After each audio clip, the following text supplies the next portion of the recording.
Merci de nous rejoindre sur Mikuba Télévision. Bienvenue à tous à cette édition du journal. D'abord, les titres. Le nouveau chef des Bassanga a été installé le mercredi 15 juillet dans le Haut-Katanga. L'Assemblée provinciale du Lualaba a été valablement représentée par une délégation des députés. Les détails dans ce journal. Également dans l'actualité, le village Kazembe commence à connaître des avancées significatives en termes d'infrastructures. Les travaux de traçage de la route qui va désormais relier le village au Kamassar ont débuté ce jeudi 16 juillet. Un centre de santé est également en phase de définition. Voilà les titres.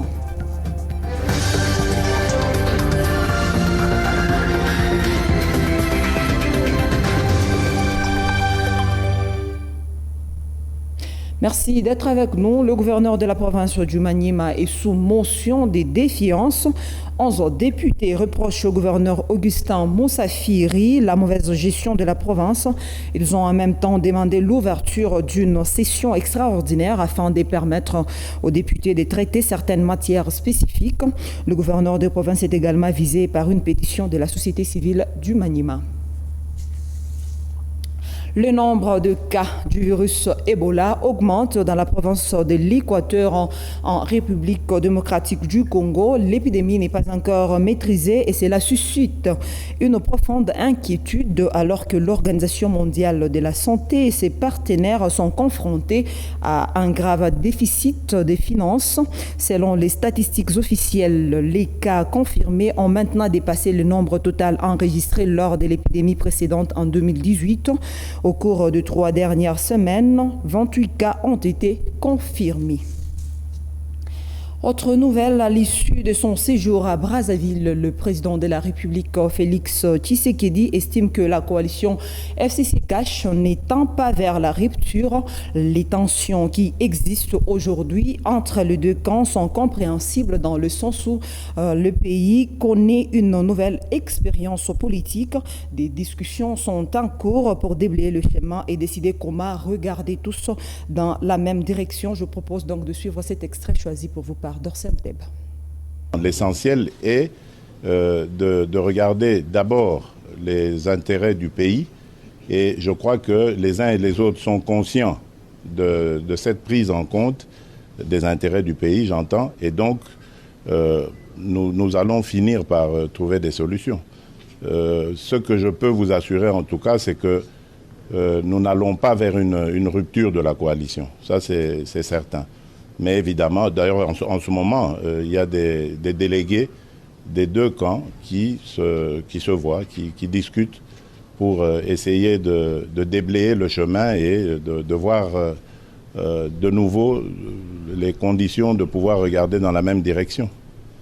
Mais ça ne doit pas vous déranger cela parce que c'est tout à fait inhérent à une jeune démocratie, à une première expérience politique. C'est la première fois, je vous le dis, que nous vivons une telle situation dans ce pays-là. Donc, ça ne pouvait pas se passer parfaitement. Même dans les vieilles démocraties, les coalitions ont toujours posé des problèmes. Donc, ça ne doit pas choquer.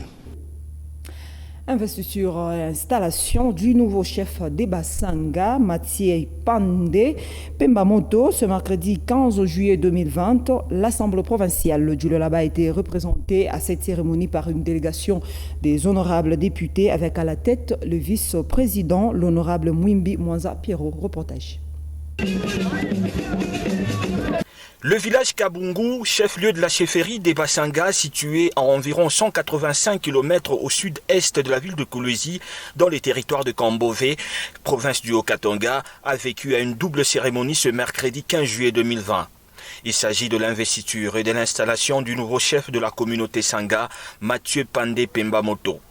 Une cérémonie à laquelle ont pris part les personnalités politico-administratives du Lualaba et du Haut-Katanga.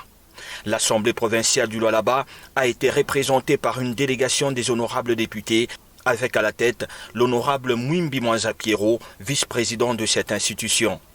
Plusieurs mots des circonstances se sont succédés jusqu'à l'installation proprement dite de ce 15e chef des Bassanga par le gouverneur du Haut-Katanga, Jacques Kaboula Katoué. Dans sa mercuriale, le nouveau chef a salué la présence de toutes les personnalités à cette cérémonie.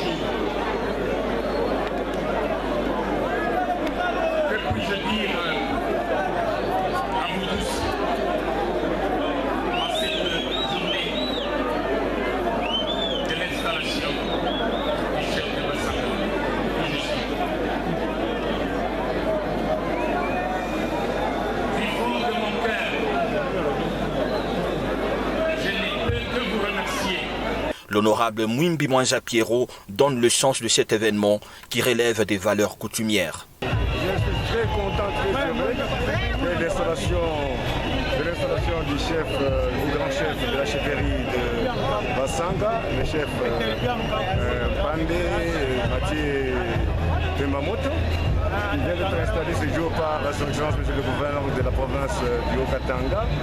En tout cas, les cérémonies d'investiture se sont bien déroulées. Ça montre à suffisance que le peuple a compris, parce qu'un peuple sans chef, c'est comme une maison sans parents. En tout cas, c'est vraiment l'Iran, c'est bon, c'est bien passé. Le chef Mathieu Mpande Pembamoto vient de succéder à Guy Mpande Kiala, décédé il y a 6 mois.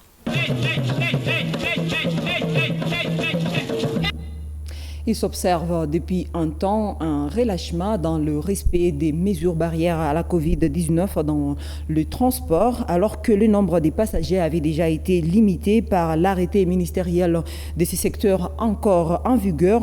Pour les conducteurs de la ville de Kolwezi, les raisons de ces relâchements sont multiples, mais il ne s'agit pas d'un entêtement face aux décisions prises par les autorités. Jack Mayumpa. Des décisions ont été prises par les autorités pour arrêter la chaîne de contagion de la pandémie à coronavirus. Dans les secteurs du transport, c'est entre autres la réduction du nombre de passagers à 3 pour le taxi, 10 pour les minibus et 1 pour le taxi-moto. Sur le terrain, il s'observe le non-respect de cet arrêté ministériel. Quelles sont les raisons qui expliquent ces relâchements? Unabeba exemple kule ukasu. Unabeba mware niko na oblige wacha 1000 francs. Huku usite unabeba beko naacha 500. Alikide mu 10 personnes. Donc chez moi 1000 francs. Il y a les services qui nous gèrent comme la MUC, la PCR, qui continuent à percevoir le même montant qu'avant. Et certains de nos patrons qui n'ont même pas baissé le versement. Il y a versement. Ile balikuwa banatukatia kwa patron bamingi abatoshe tu vile napashi kumete tutumike iko na shie tukumshika mzuri. Kwa mingine tunayo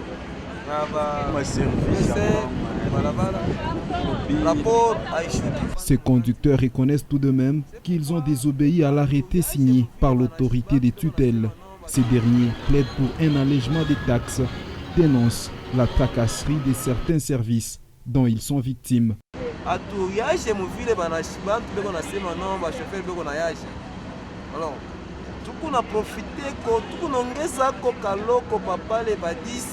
Nous ne débordons pas tellement avec le nombre de passagers comme le disent certaines bouches. S'il y a débordement, c'est juste de 2 ou 3 places.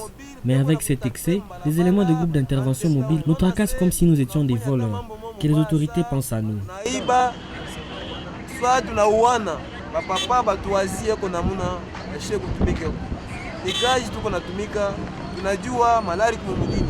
Le coronavirus est une réalité et la province du Lualaba est comptée parmi les provinces touchées, d'où le respect des mesures barrières édictées par les autorités s'avère important.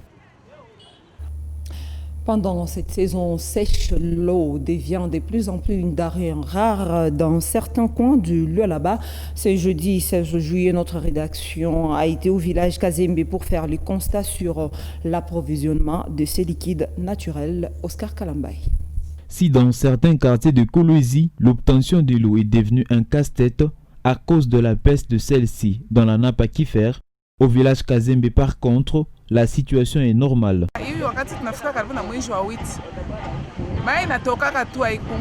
À cette période, l'eau coule normalement.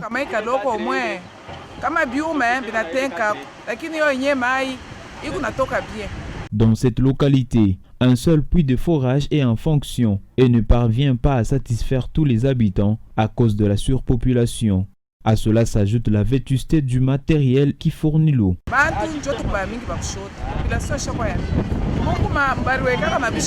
Nous sommes nombreux au village. On avait 3 puits, mais actuellement, c'est le seul qui est en fonction. En cas de panne, c'est le chef de groupement qui nous aide pour faire réparer.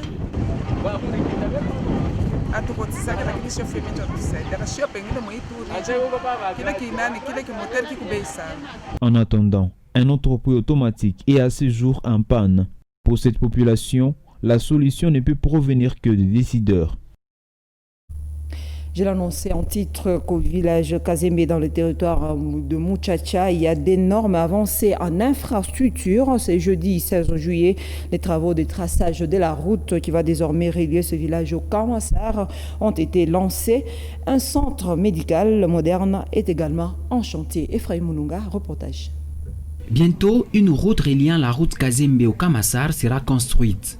Les travaux de traçage ont été lancés ce jeudi 16 juillet par l'entreprise Spartan en présence du chef de village et de quelques villageois. D'après l'ingénieur qui exécute ces travaux, 20 jours suffiront pour que cette route soit opérationnelle. Nous sommes en train de tracer une route qui doit relier le Kamassar et la route Kazembe. De ce fait, il y a une rivière qu'on doit traverser, donc nous devons y jeter un pont. Après avoir jeté le pont, nous devons maintenant commencer les travaux de terrassement. Nous allons essayer de compléter parce que les travaux sont déjà en cours. Du côté Kamassar, nous avons déjà débuté et nous sommes déjà à la fin. Donc on espère qu'avec l'aide du gouvernement, ça sera bien exécuté sur base de financement qu'on aura à proposer. Parce que c'est ce que nous sommes en train de faire. On évalue la distance de la rivière Mwangeji jusqu'à la route Kazembe.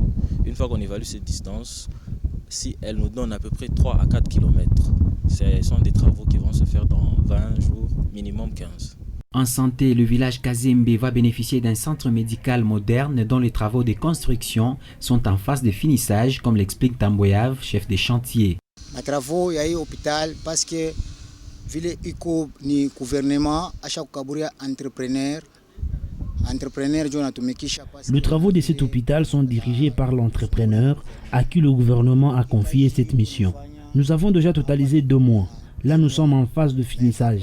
Il ne reste que les travaux de carreaux, le sous-pavement et la plomberie. Il y a ma carreau, sous-pavement, ma plomberie, 2 étapes pour que tout finir. Ces travaux sont financés grâce à la redevance minière des entités territoriales décentralisées. Merci d'avoir regardé ce journal. Un excellent week-end à tous et à chacun.